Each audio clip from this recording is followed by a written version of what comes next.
Bueno, el otro día habíamos llegado hasta la numeración de bornes, cómo numeramos todos esos puntos de conexión. Siempre el criterio en esa numeración, ojo con esto, tiene que ser respetar la numeración que el fabricante me da en sus componentes, que va a ser la normalizada en la mayor parte de los casos, pero no siempre es así. Entonces siempre hay que priorizar la numeración que el fabricante me da para el componente, porque es lo que la persona que va a estar cableando va a poder identificar. Si yo le pongo una numeración de bornes que no se corresponde con lo que tiene en la mano, esa persona va a haber un momento de duda, ¿vale? Que, bueno, a lo mejor es capaz de resolverlo fácilmente, pero puede que no sea así. Entonces siempre priorizar, estoy diciendo esto porque me faltó por decirlo el otro día, la numeración que nos da el fabricante, que va a coincidir con la normalizada en el 90% de los casos, pero bueno, a veces o bien añade otras aparte o bien utiliza alguna distinta. Ya tenemos los símbolos, ya tenemos la numeración de bornes. Lo siguiente que nos faltaría para tener un esquema como Dios manda sería marcar los elementos. Lo primero que tenemos que tener muy claro, y esto sí es muy importante, es que los elementos deben de llevar una identificación única. La identificación de todo componente en un esquema tiene que ser única.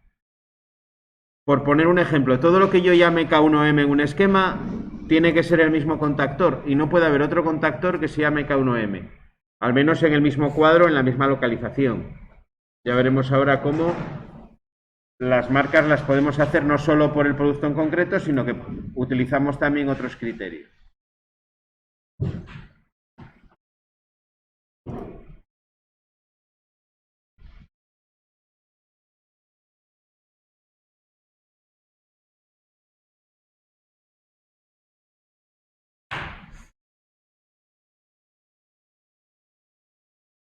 Bueno, pues quedaros con esa idea muy importante, la identificación única. La identificación además es lo que me permite saber cuáles son las partes de un mismo elemento. Si no la utilizo con rigor, el esquema va a estar mal, no me va a servir. Lo que es la marca, aparte de esa identificación, digamos, de producto, que es la que nosotros estamos utilizando, nosotros hasta ahora de esos 3 criterios que nos pone aquí, hemos estado utilizando principalmente ese. Clasifica un determinado elemento por el producto que es en sí. Pues tenemos una marca para los contactores, tenemos una marca para los pulsadores, otra para los finales de carrera. Podemos utilizar estos otros criterios que me pone aquí, que es la función y la situación o localización del elemento. En instalaciones muy grandes, lógicamente, por lo que os acabo de decir, no puedo tener más de un contactor K1M, pero van a estar situados en cuadros distintos, o a lo mejor esos cuadros dentro de la instalación tienen una función distinta. Bueno, pues yo en las marcas también voy a utilizar ese criterio a la hora de marcar. Bueno, según eso, yo voy a poder utilizar hasta 3 marcas distintas y las voy a diferenciar por un símbolo que voy a poner delante. Es decir, la marca que lleve un igual me va a indicar la función de ese elemento, la marca que lleve un signo menos o un guión me indicará el producto, que es la que nosotros utilizamos. Por eso siempre en los esquemas aparece ese guión delante de las marcas, ¿no? Que alguien alguna vez preguntó, bueno, ¿por qué le pones un guión siempre ahí? El guión es porque estamos refiriéndonos a un componente concreto. Y luego tengo la marca que es el signo más que me indica la localización. Yo tendré en el mismo elemento las 3 marcas, ¿no? Nosotros no las solemos utilizar, pero podréis tener las 3 marcas en el mismo, indicando la función, la localización que tiene y finalmente el producto del que se trata. ¿Vale? De esa manera sí que va a poder haber en una instalación más de un K1A o de un K1M, etcétera. Aquí tenéis ejemplos, ¿no? Por ejemplo, está jugando con el tema de la función, pues me pone las dos, me pone B2 como función, R1 como producto. B2 como función, K1 como producto. Y además me dice que cuando tengo varios elementos agrupados en un mismo plano que tienen la misma función, lo que puedo hacer es agruparlos todos ellos con una línea e indicar la función para todos en común. ¿Vale? Bueno, esto se puede hacer así, incluso a veces se puede prescindir, ¿no? Cuando todos los elementos de un plano tienen la misma función, pues directamente lo indico en el cajetín y no lo utilizo en el plano. ¿Por qué? Porque mientras menos indicaciones tenga, va a ser más fácil de entender el esquema. Todo lo que sea añadir información, puede que sea imprescindible, ¿no? Y tenga que añadirla, pero me va a ir quitando claridad o facilidad de comprensión. Bueno, luego os propone aquí otra denominación que sería multinivel, que sería ya diferente a la anterior. Y aquí me va clasificando los objetos por niveles. Si pensáis en una estructura de una instalación como cuadro principal, un segundo nivel de subcuadros y luego de esos subcuadros pueden salir otros subcuadros, pues encajaría con esa denominación que tenéis ahí. El primer nivel lo llama A, el segundo B, y luego ya en el último nivel ya sería el objeto en concreto, ¿no? De los tres que os pone aquí, sería ya el producto, el contactor, lo que estamos utilizando en concreto, ¿vale? Es otra manera de hacerlo por niveles o producto, función, localización, ¿vale? Nosotros la que estamos utilizando realmente es esta de aquí, la de nivel único que llama, que me indica las tres marcas, la de función, la de localización y la de producto. Pero bueno, esta la podéis encontrar. Aquí está sobre todo para que no os sorprenda si encontráis un esquema o una instalación donde todo está referido de esa manera. Y bueno, igual que antes, se pueden ir juntando los elementos por niveles, indicándolo dentro de una línea, ¿no? En este caso pone utiliza trazo y punto. Dentro de lo que es la denominación por producto, que es la que más utilizamos, la que siempre nos va a aparecer, dos sistemas para poder hacerlo. Igual que vimos al principio del tema, que comentamos que vamos a estar trabajando con la IEC 750 o con la norma N, la diferencia principal que hay en ellas es esa manera en la que yo voy desarrollando las marcas. La principal diferencia y la más aparente es el orden. Tengo tres cifras que voy a utilizar, una letra que me indica la clase o el tipo de aparato, una letra de función, que sería no confundir con la función que acabamos de ver, ¿vale? La función que acabamos de ver sería la función de una parte representativa de la instalación, de un cuadro entero, del punto de la instalación donde está instalado. Aquí se refiere a la función del elemento del producto en concreto. Tres ejemplos nos pone aquí. M, que sería la función de principal, ¿no? Esa M viene de main del inglés, principal, que es lo que utilizamos con los contactores. Aunque parece que el cuerpo nos pide que esa M sea de motor, ¿no? Porque un contactor lo utilizamos la mayor parte de los casos con un motor, pues no significa motor. Pero bueno, como también para recordar igual nos puede valer, ¿no? Que cuando tengo un motor, pues en la K le voy a poner una M. Pero bueno, no viene realmente de motor. La A de auxiliar, que es la que utilizamos en los relés, porque los relés realmente tienen una función auxiliar y una función de mando en el circuito, no una función de conectar una carga principal. Por tanto, lo distinguimos con esa letra A. Y luego, por ejemplo, los temporizadores utilizamos la letra T, ¿no? Para indicar que su función pues, está relacionado con una temporización. Y luego el orden, lo que llama orden, que es la numeración. Cuando tengo varios contactores, pues empiezo en el 1, el 2, el 3, etc. Vais a ver también, dentro de algunos esquemas, aunque no lo comenta aquí en los apuntes, se puede ver una numeración también por niveles dentro de la numeración. Es decir, el contactor 1.0, 1.1, 1.2, 1.3... Eso lo vais a ver. No viene explícitamente en la norma, pero sí que se ve bastante, ¿vale? ¿Qué criterios se utilizan esos niveles? Pues a veces el de cuadro y subcuadro también. Tenéis a continuación una tabla con todas las designaciones que nos da la IEC. Las principales diferencias que vamos a encontrar en los esquemas que nosotros hacemos es la P, la H que sobre todo que es la que utilizamos en la IEC 750 para la señalización. En la N pues no la utiliza, la sustituye por la P, ¿vale? Por la de que en la IEC es aparatos de prueba o medida, pues cambia porque en la N significa pues cualquier elemento que me da información. Entonces, como una señalización me da información visual, pues se considera que hay que utilizar la letra P para marcarlo. Vale, lo demás casi todas coinciden. Y luego en las de función, pues ahí tenéis también el desarrollo, la función auxiliar, la principal. Están ahí marcadas las principales, ¿no? SAS y SR, el set y el reset, ¿no? Grabar, reposición.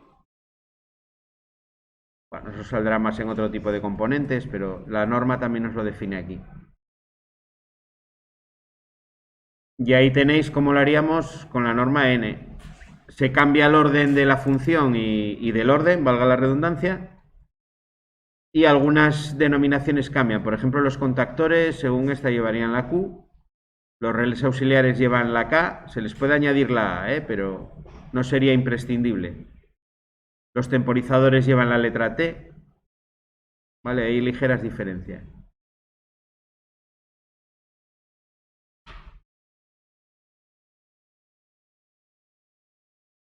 Y ahí tenéis las denominaciones de las marcas, ¿no? El código que os da en la tabla, la K para relés auxiliares, temporizadores, la P, los aparatos de señalización. En general la función que tiene es presentar información, pues la información visual, información, ¿no? Una señalización acústica, por ejemplo, pues también utilizaría la letra P. Luego la Q, la alternancia controlada o variación de una corriente. Bueno, eso es lo más representativo de ese código de la norma.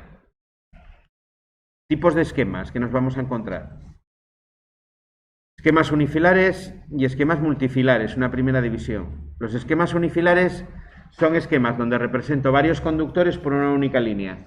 El típico esquema de un cuadro de distribución que hacéis, por ejemplo, en viviendas, ese es un esquema unifilar. Yo pongo una única línea que entra en la representación simbólica del automático y sale una única línea. Y lo que hago es marcar con un trazo que cruza el número de conductores que lleva esa manguera, ¿no? O esa canalización o esa línea, vamos.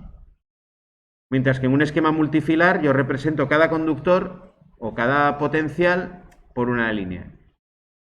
Aquí tenéis un ejemplo de los tipos de esquemas que nosotros manejamos de un esquema unifilar. La verdad que en esquemas de automatismos no es muy común manejar unifilares, más que para la parte de las protecciones. O como es el caso, tengo que ponerlo muy pequeño para que me entre entero, como es el caso en un circuito de fuerza, ¿no? Que como son siempre iguales, muchos de ellos, los arrancadores, pues si tenéis un arranque directo, ese sí es fácil hacerlo unifilar porque no tiene ninguna duda. Hasta una inversión de giro, como es el ejemplo que tenéis aquí, que tampoco es muy complicado, ¿no? Lo único que me indica, con este símbolo de aquí, que vimos el otro día, yo creo que salió, cuáles son las dos fases que invierten la inversión de giro, ¿no? Este símbolo de aquí me está indicando que las dos fases que estoy cruzando son la 1 y la 3, ¿vale? Es lo que me indica esa parte de ahí del esquema. Me indica, fijaros cómo me indica los bornes me los indica con el primero, el último y 3 puntos suspensivos en medio. Bueno, yo creo que tampoco el ahorro en dibujo de esta representación para nosotros tampoco es tanto porque, bueno, al final, si vas a utilizar un ordenador, algún tipo de programa para generar el esquema, pues tampoco hay más dificultad, ¿eh? Tampoco es mucho más trabajo. El esquema multifilar siempre nos permite representar mucha más información que el esquema unifilar, ¿eh? Eso está bastante claro, yo creo. Aquí veo las conexiones, ya no necesito indicar cuáles cruzo porque me está dando las conexiones concretas, mientras que aquí no es así. Vale, los esquemas luego, ya os digo, los más típicos, que no hay aquí ningún ejemplo, pero son el típico, por ejemplo, de un cuadro donde te entra, donde pones aquí la protección general, luego representas a lo mejor pues el interruptor diferencial, de esta manera, ¿no? Así bastante simplificado. Luego tienes aquí, te salen protecciones. Y bueno, vas representando aquí, por ejemplo, pues 3 fases y el neutro. Aquí también pues pondrías 3 fases y el neutro. Y luego aquí en los circuitos, pues a lo mejor esto va para un motor y solo salen las 3 fases. Aquí a lo mejor tienes un circuito monofásico. Vale, estos esquemas pues os saldrán mucho en viviendas. Y luego aquí, bueno, se va indicando el calibre, ¿no? Por ejemplo, 40 amperios. Aquí en estos meteréis la sensibilidad. Tal, vais indicando aquí, pues, el calibre que tiene cada uno. En ese caso sí es más común que veáis esos esquemas unifilares. Luego, dentro de los esquemas multifilares, puedo tener diferentes tipos de esquema, principalmente tres: representación conjunta, semidesarrollada o desarrollada. Representación conjunta, vamos a verlo con el ejemplo porque se entiende muy bien. Esto es una representación conjunta, ¿vale? Tenéis la inversión de giro, está remarcada ahí en un más grueso, ¿no? Y luego la parte de mando sería este mogollón que hay aquí. Vale, eso es una representación conjunta. Yo cojo el contactor, por ejemplo, si nos fijamos en el contactor, fijaros que todas las partes del contactor se dibujan una al lado de otra. Y en el otro contactor sigue siendo la inversión de giro, ¿eh? Los apuntes utilizan el mismo ejemplo para que podáis comparar. Y el otro contactor con todos sus elementos juntos. ¿Qué pasa? Pues que tengo que llevar todo el cableado al mismo sitio. Con lo cual, pues el esquema, en mi opinión, es bastante confuso, ¿no? Esto me puede servir para un esquema que sea sencillo. Una máquina que tiene un pulsador de marcha, otro de paro, y es a lo mejor un arranque directo, algo muy, muy simple, pues una representación conjunta sí que puede estar bien, pero si no, lo veo complicado. Mirar a dónde tiene que bajar con el térmico. Claro, el térmico tiene que conectarlo el contacto auxiliar. Vale. ¿Esto qué ventaja tiene? ¿Por qué existe este esquema? Bueno, este me facilita lo que es el cableado, porque al tener todos los elementos juntos, tú vas al contactor y ya estás visualizando todos los cables de ese contactor y a dónde van, ¿no? Realmente para cablear, en un momento dado, pues puede ser más sencillo con este esquema. Lo que pasa que si yo quiero comprender cómo funciona el circuito, este esquema pues no es bueno. No es bueno porque las líneas, hay un montón de cruces de líneas, que es algo que ya me dificulta la comprensión. Y en cuanto ponga más elementos, pues va a ser peor, lógicamente. Va a ser algo prácticamente indescifrable. Pero bueno, que sepáis que ese tipo de esquemas existen a veces, se ven por ahí. Vale. Luego tenéis este de la izquierda, que es lo que llama la semidesarrollada. Aquí es un compromiso entre las dos, un quiero y no puedo.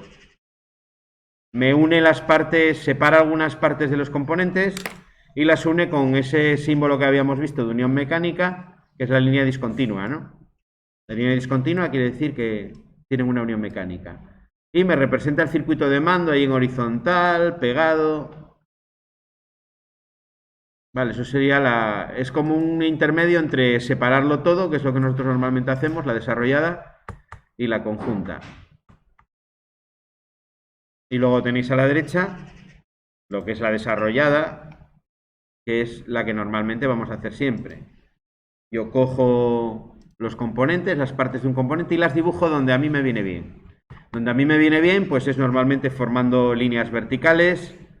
Los elementos en la horizontal también forman líneas horizontales, están todos a la misma altura, ordenados. Este esquema está pensado para poder interpretar el funcionamiento del esquema con facilidad. ¿Vale? Este es más difícil para el cableado. Más difícil no, tengo que saber cómo hacerlo, cómo pasar de aquí al cableado. Tengo que tener cierto conocimiento ya, ¿no? Que es lo que estamos trabajando en el taller. En el taller hemos empezado con estos esquemas, con algún esquema de cableado para apoyar sobre todo las dos primeras prácticas y luego ya hemos visto cómo yo puedo pasar de este esquema al cableado que hacemos en el tablero. Aquí lo que es mucho más fácil pues es entender cómo funciona, porque veo, por ejemplo, los enclavamientos, los veo claramente, veo las marchas con sus realimentaciones en paralelo, los paros, que son todos esos contactos cerrados que yo tengo arriba en serie. Aquí es fácil, ¿no?, seguir la instalación. De cara, por ejemplo, al mantenimiento en un futuro, siempre va a ser más útil este esquema que una representación conjunta. Si yo tengo que buscar una avería en una instalación que no conozco, lo primero es, viendo el esquema, tener una idea de cómo funciona esa instalación. Bueno, aparte del conocimiento que pueda tener de si la he visto funcionando, ¿no? Pero el esquema me va a dar una pista de cómo funciona. Y a partir de ahí, pues, ya estaré en condiciones de buscar la avería. Vale, entonces, conjunta, semidesarrollada a la izquierda y desarrollada a la derecha. Más cosas de esquemas. Hay dos tipos principales de esquemas en la parte que nos toca a nosotros, que es la de automatismo. Son los de mando y los de fuerza, ¿vale? Es otra división que hacemos. Mando, todo lo que son los elementos de control, donde radica realmente la lógica de funcionamiento. que puede ser con lógica cableada o puede ser con autómatas, que es lo que vamos a ver más adelante. Hoy en día lo más común es que todo lo que vayáis a encontrar vayan a ser autómatas, ¿vale? Salvo que vayáis a una máquina de herramientas así antigua o, bueno, partes concretas de una instalación, simples que puedan estar cableadas. Pero bueno, es lo más normal encontrarse un autómata. Todavía, por ejemplo, hace 20 años, las instalaciones de ascensores, que una campaña ahí muy fuerte de normativa para sustituir y actualizar los ascensores, pues se encontraban muchos controles de ascensores cableados, con contactores y con relés y con... Vale. Ahora ya es más difícil porque, lógicamente, ciertas instalaciones se han ido renovando y es más difícil encontrarlo. Si vais, por ejemplo, a una central eléctrica, pues igual todavía encontráis algún cuadro con lógica cableada. ¿Vale? Se van sustituyendo también en las centrales, porque las centrales son instalaciones que cuando hacen las paradas estas cada 3 4 años, pues renuevan cuadros muchas veces, y entonces ya a lo mejor pues es más difícil, ¿no? Pero todavía se ven por ahí cuadros con elementos cableados solamente. Pero bueno, si vamos a un autómata es lo mismo, vamos a tener un esquema de mando igualmente, ¿eh? Más sencillo, pero un esquema de mando al fin y al cabo. Lo que tenemos en el esquema de mando, pues principalmente son todos esos elementos. Cualquier elemento que tenga una función de mando en la instalación. Bobinas y elementos de mando, sensores, lo que llamamos el diálogo hombre-máquina. ¿Vale? Aquí van a estar las pantallas estas famosas de HMI, pulsatería en general, señalizaciones, balizas, dispositivos de señalización. Aquí os los separa, pero realmente estos dos elementos en muchos catálogos de fabricantes los agrupan en el mismo apartado, ¿eh? La señalización, el diálogo hombre-máquina, esto forma un conjunto muchas veces todo ello. Los contactos auxiliares, relés y demás, bornas, todo eso suele estar en el circuito de mando. Son los elementos que forman un circuito de mando. ¿Cómo se dibujan? Lo que os decía hace un momento, líneas verticales, separadas distancias uniformes.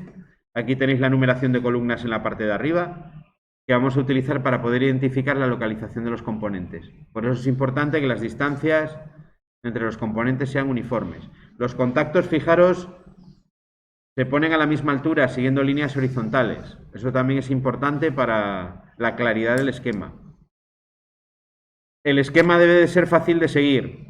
Os lo pongo ahí subrayado porque creo que os lo dije algún día a vosotros. En cualquier cosa de tecnología, la sencillez es lo mejor. Hacer algo que visualmente se pueda ver con facilidad, que sea sencillo. ¿Vale? Intentar no cruzar líneas, por ejemplo. Si puedo evitar un cruce de líneas, lo evito. ¿Vale? Porque siempre va a ser más fácil de ver si no se cruzan que si se cruzan. No pongáis excesiva información tampoco en el esquema. Si a veces hay información que la puedo prescindir de ella, pues prescindo. Todos los elementos reciben una referencia única, muy importante, que los identifican todos los documentos de la instalación. Si yo voy a hacer luego una lista de materiales de esos esquemas, es muy importante que esa denominación sea única. Una misma denominación, ojo, puede tener más de una referencia en cuanto a la fabricación, ¿eh? El ejemplo más típico, pues el contactor. Y un contactor lo puedo formar por varias referencias. Puedo tener una referencia que sea el bloque del contactor con la bobina, los contactos principales y un par de contactos auxiliares. Le puedo añadir un bloque de contactos auxiliares y sigue siendo la misma denominación. Esos contactos, aunque es otra referencia, pasa a ser parte del mismo contactor, la misma marca. Todo va a ser K1M, por ejemplo. Pasa lo mismo con los pulsadores. Para poner un pulsador de los que tengo en la tapa de un cuadro, yo necesito, según el fabricante, pues hay veces que necesito 3 referencias distintas, o 4, o 5, dependiendo de los contactos que yo utilice. Pero todo ello va a llevar la misma denominación, que va a ser S1, S2, S3, lo que sea. ¿Vale? Entonces, ojo, porque no es lo mismo la marca que la referencia de fabricante. Una misma marca, aquí lo llama referencia también, pero se está refiriendo a lo que es la marca, puede tener varias referencias de fabricante asociadas. El criterio, la claridad y la facilidad, bueno, lo que habíamos dicho ya, ¿no? Lo reitera otra vez ahí. Se intentará que, independientemente de la norma de dibujo que yo utilice, que sea coherente. vais a ver esquemas, luego cuando estéis por ahí en el mundo del trabajo, dibujados con todas las normas que se os ocurran y más, antiguas, modernas, de China, bueno, sabe Dios. Se ven esquemas de todo tipo. Es importante que sean coherentes porque si yo mezclo normas de un sitio con normas de otro, a veces es muy difícil de interpretar el esquema. Si está hecho con norma americana, en cuanto cogéis los 2 o 3 símbolos, los 2 o 3 reglas que sigue esa normativa de dibujo, pues lo interpretáis perfectamente. Otro aspecto muy importante para la interpretación de los esquemas, las referencias cruzadas. Las referencias cruzadas son esas series numéricas que yo pongo en los componentes para poder buscarlo en los esquemas. Como lo que hacemos en los esquemas es separar un componente en sus partes y las vamos dibujando en diferentes columnas, en diferentes partes del esquema o en diferentes planos incluso a veces, para poder localizarlo yo necesito algún tipo de referenciado, algo que me permita buscarlos con facilidad. Esas son las referencias cruzadas. Las referencias cruzadas principalmente lo que me van a indicar va a ser el número de hoja o el número de plano seguido de la columna donde yo tengo las partes que forman ese componente. Cuando yo lo que estoy dibujando es la bobina, lo que le indico es dónde están los contactos.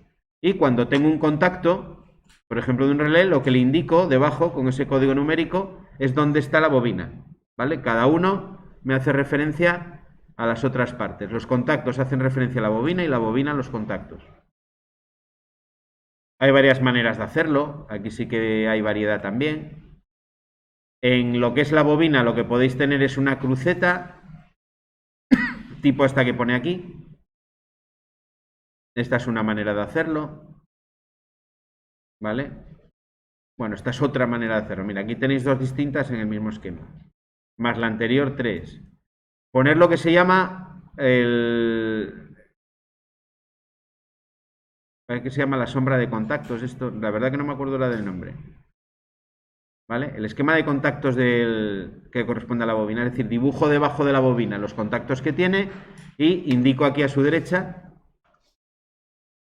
dónde están localizados, ¿no? Si pone un solo número se supone que es el mismo plano y si pone 2, pues será el plano y la columna. ¿Vale? Eso lo hago así para todas. Otra opción, ponerlo en forma de tabla.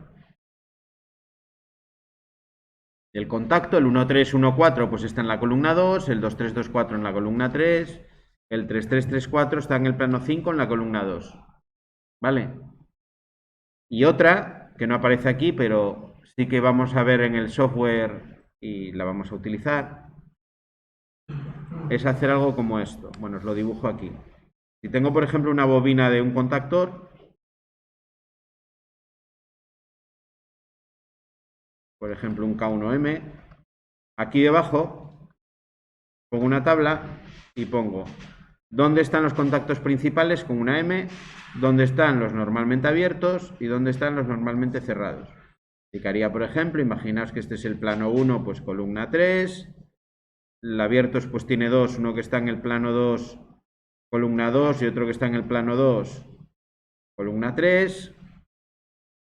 Y normalmente cerrado, pues tiene, por ejemplo, uno en el, no sé, en el 2,5. ¿Vale?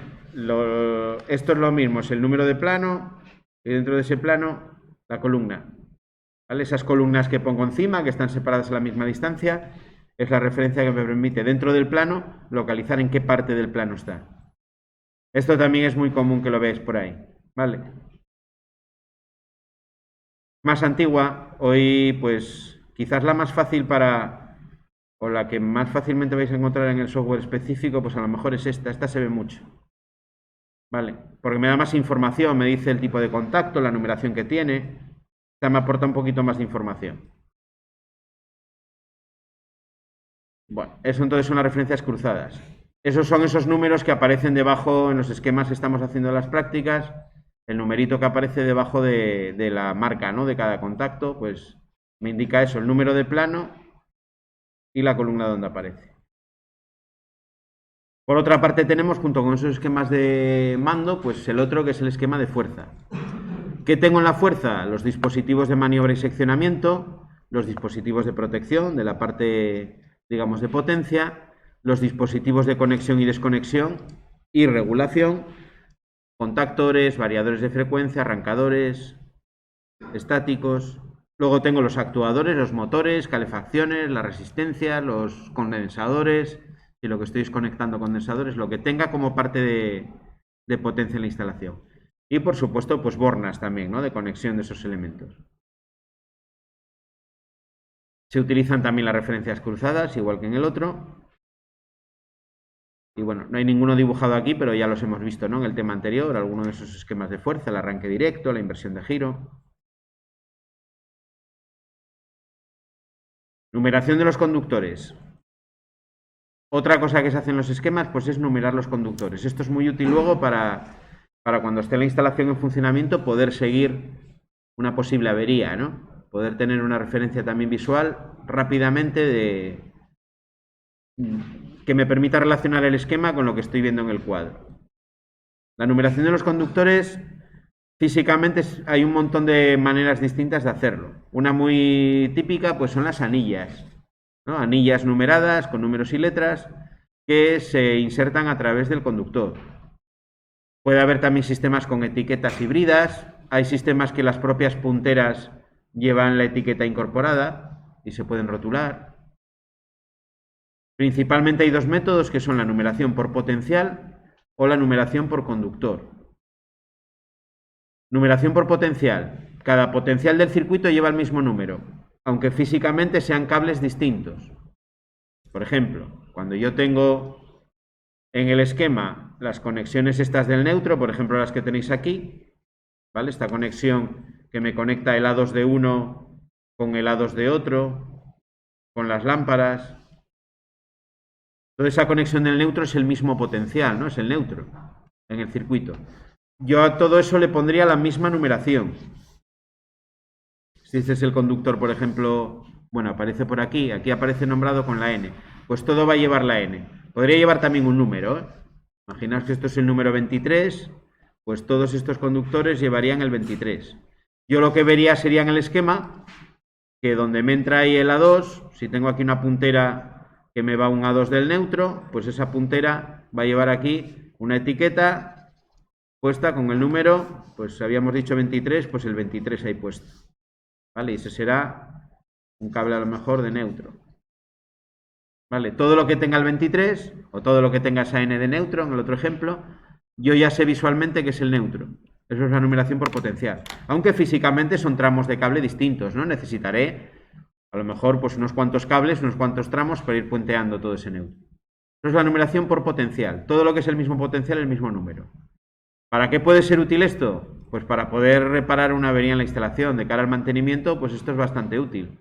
Porque yo ya estoy visualizando las conexiones, simplemente con los números. Muchas veces, si el esquema no es complicado, pues no necesitaría ni un esquema. Ya me puedo hacer una idea de cómo está conectado siguiendo la numeración. Frente a esto tengo otra numeración que sería la numeración única de hilos. Cada hilo físico, cada cable que físicamente es un tramo de conductor distinto, lleva un número distinto. Esto tiene también otra utilidad. Esto facilita el proceso de fabricación del cuadro. Si yo tengo que fabricar muchos cuadros iguales, que son grandes, con muchos componentes, si yo distingo cada conductor de una manera única, va a facilitar el proceso de cableado, de construcción del cuadro. Ya desde la propia fase de cortar el cable, porque puedo tener a alguien que directamente simplemente me corte el cable. A lo mejor tiene una lista de cables y sabe que el conductor 24 tiene que medir 50 centímetros y tiene que ser cable rojo de 1 milímetro cuadrado de sección. Y entonces él sabe que tiene que cortar a lo mejor 50 tramos de ese cable, pues corta 50 tramos de ese cable. La persona que vaya a cablear ya va a tener el cable cortado. Y de la misma manera el que cablea, pues va a tener una referencia de qué cables van por cada canalización, por cada canaleta, etcétera, etcétera. Es una facilidad para el tema de la construcción del cuadro del cableado, pero luego, a posteriori, para un mantenimiento, pues no me lo pone tan fácil, porque los números ya no me dan esa información de las conexiones que hay entre ellos. Necesitaría un esquema, pues para poder seguir mínimamente la instalación. Bueno, a no ser que sepa ya cómo funcione, ¿no? Y demás, pero en principio ya no me va a dar esa utilidad la numeración. Entonces, resumiendo, por potencial, todo lo que es el mismo potencial, el mismo número, o por hilo, cada hilo que físicamente es distinto, pues un número distinto. Los números se ponen sobre las líneas del esquema tantas veces como sea necesario para que se entienda. Tampoco conviene abusar porque voy a llenar el esquema de números, pero bueno, donde veamos que nos hace falta. Aquí, por ejemplo, el 13 repetido 3 veces ahí o 4 veces, pues a mí se me antoja que es igual demasiado. Con el del medio quizás valdría. Pero bueno, aquí ya está hecho por demás. Lo mete en cada tramo, mete un número. La parte de fuerza también va numerada. Normalmente numeramos en orden. 1, 2, 3, etcétera. De arriba abajo, izquierda a derecha, ¿no? Los potenciales hasta que acabamos. Los potenciales de alimentación pueden llevar la referencia L1, L2, L3, neutro, protección. Y luego ya números, ¿vale? Cada vez que pasamos por un contacto, nos cambia el potencial, nos cambia el número. ¿De acuerdo?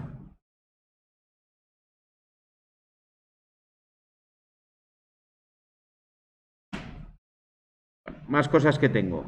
Nadie se me durmió todavía, ¿no? A punto, alguno estará a punto. Bueno, esto lo vamos a ver luego haciendo el esquema, que es donde vamos a utilizar todo esto. Bueno, tenemos lo que llamamos los planos de bornero regleteros. ¿Vale? Normalmente los borneros, a la hora de estructurar la instalación, se dividen por fuerza y mando y luego muchas veces por funciones.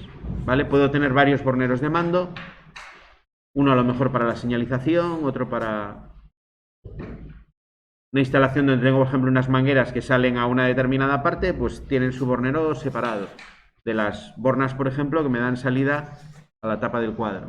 Los voy todos nombrando con la marca, que es la letra X en mayúscula, seguido del número.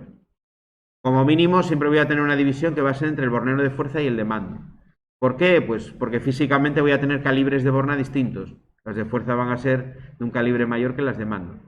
Entonces lo diferencio en borneros distintos. Los borneros pueden estar sobre el mismo carril, la única diferencia, o como los voy a diferenciar, es porque van a llevar algún tipo de separador, ¿no? A veces visualmente por el propio calibre.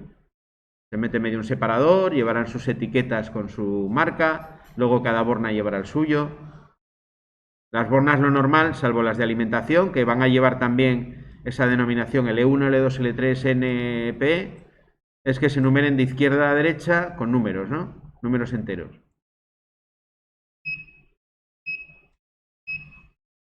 Premio.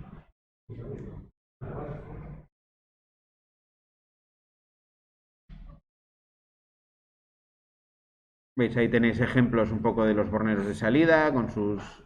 Lógicamente, si tengo motores, pues cada uno tendrá su borna de tierra también para llevársela al motor, que tiene que llevarla.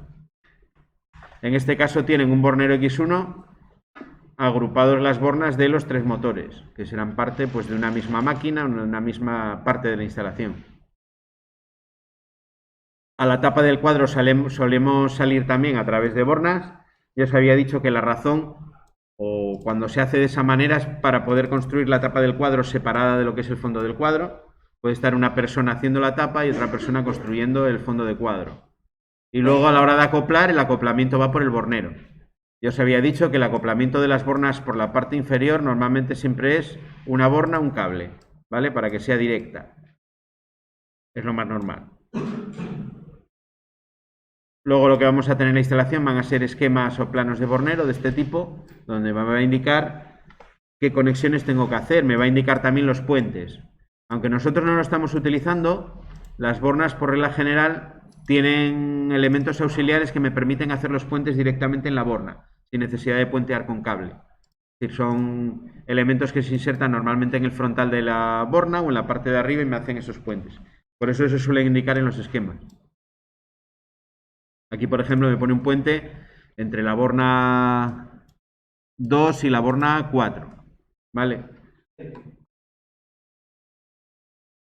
Me indica también qué destino tengo en el interior del cuadro, con qué está conectada la borna y con qué está conectada en el exterior, lo cual me va a facilitar también ahí la conexión, ¿no? El cableado de ese bornero o de ese regletero que llaman aquí.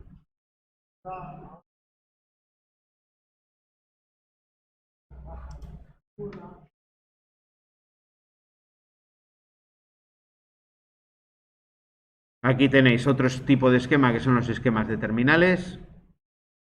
Más fácil todavía para la conexión. Incluso me dibuja los elementos externos, cómo estarían conectados.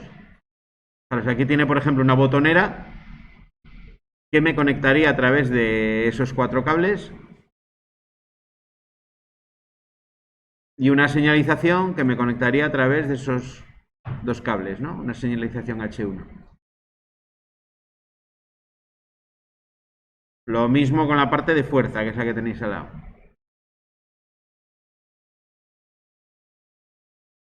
La persona que está conectando en obra el cuadro, pues simplemente necesitaría este esquema, no necesitaría más.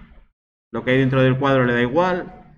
Él sabiendo cada uno de los cables que ha preparado, a qué borna tiene que enchufarlos, pues suficiente. Es la finalidad que tiene ese plan.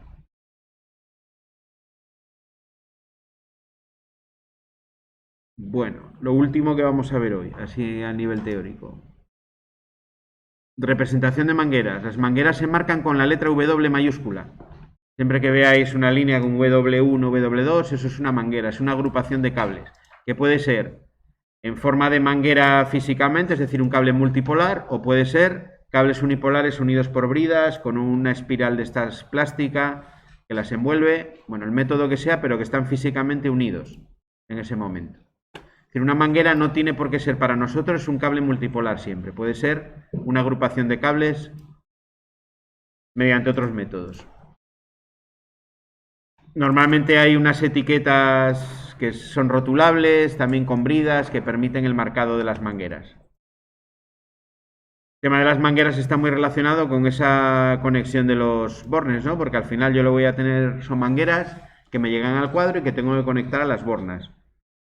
Es importante en la planificación del cuadro, se había dicho también, que las bornas que van a la misma manguera estén correlativas, estén juntas, porque si no va a ser muy difícil la conexión. Lo suyo sería que yo llevo una manguera, la preparo con sus terminales, pelada y demás, y una vez que la inserto en el cuadro, pues voy a conectar en bornas que están siempre juntas. Hay veces que se os indican planos de mangueras, que es son planos como este que tenéis aquí, donde me indica el bornero y el número de borna, que va por cada lado. También muy útil para cablear. Aquí os numera los conductores de la manguera, y dentro de esa numeración de conductores de la manguera os dice por la izquierda dónde se conectan a qué bornas del bornero X1 y por la derecha a qué bornas del motor, ¿vale? Con eso pues no hay tampoco pérdida, ¿no?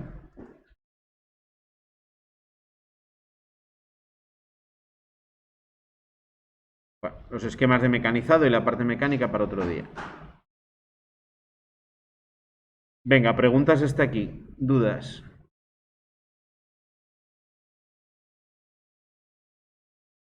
Bueno, como el movimiento se demuestra andando, vamos a dibujar un poco.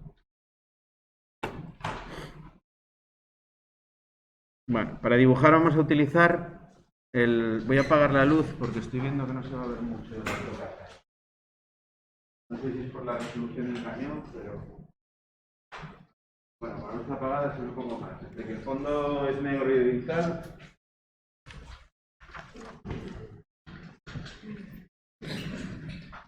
Bueno, ¿cómo vamos a dibujar nosotros? Vamos a dibujar mal. Desde el punto de vista de alguien que controle mucho de AutoCAD, voy a cometer varias cosas que podrían ser clasificadas de sacrilegio. Pero bueno, yo me explico por qué dibujo así.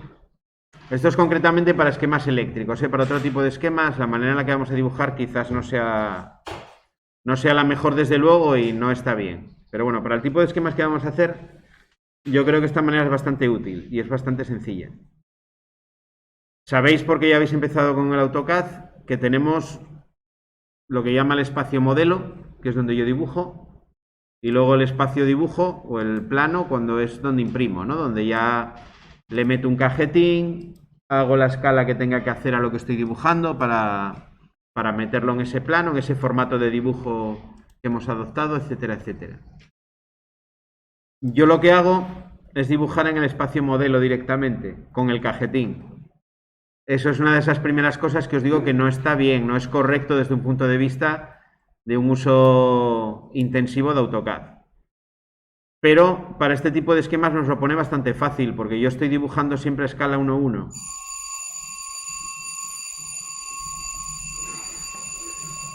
Vale, yo siempre dibujo a escala 1:1 e imprimo a escala 1:1 lo que tengo en la pantalla, en mi espacio modelo.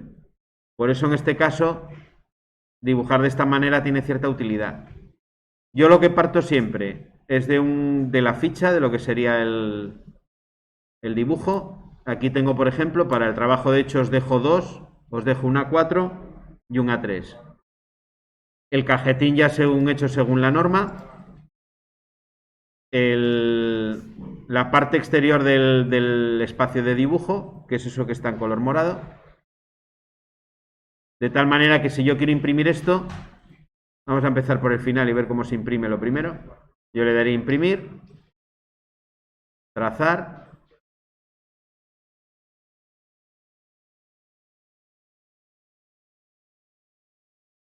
Me iría aquí en el trazado, voy a poner un momento la lupa para que veáis dónde estoy.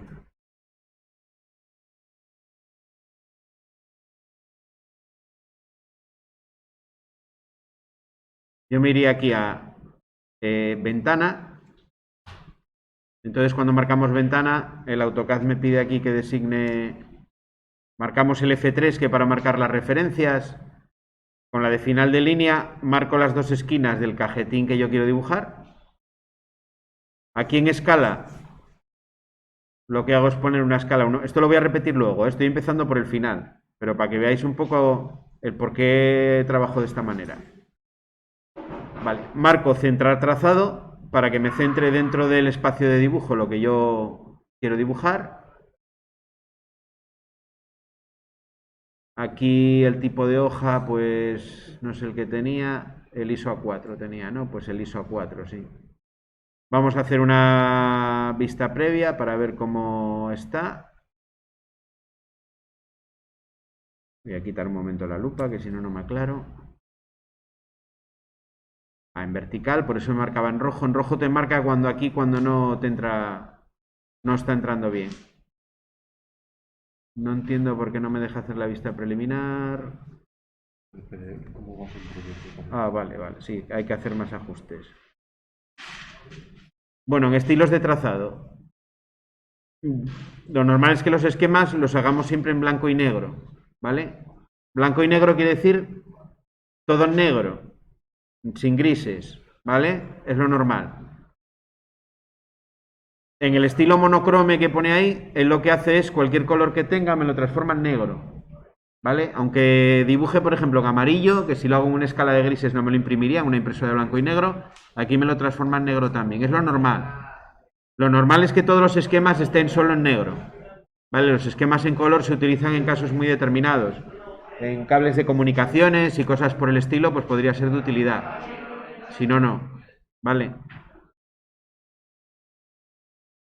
Bueno, vamos a... ¿Qué más ajustes tengo que hacer por aquí? Tengo que coger la impresora. Normalmente lo que vamos a hacer pues es imprimir PDFs y luego una vez que el PDF está, si hace falta sacarlo en papel, se saca. ¿Vale? Yo saco la impresora, la que yo tengo instalada es Microsoft Print to PDF.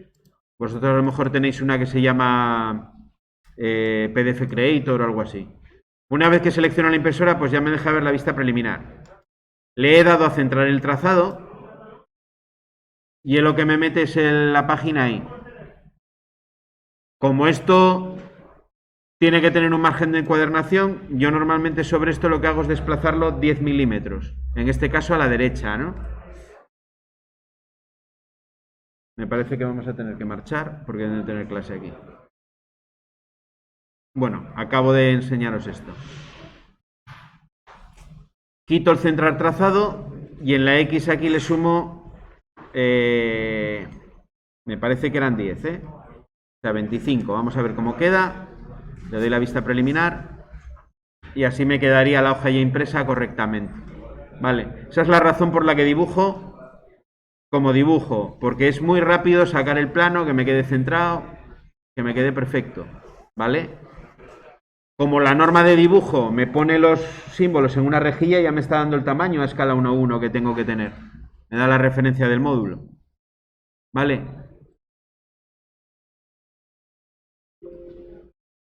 Bueno, y aquí le daríamos ya aceptar y me lo imprimiría, ¿no? Ya me generaría el PDF y demás. Bueno, esa es la razón por la que vamos a dibujar así. Lo que vamos... Voy a preguntar.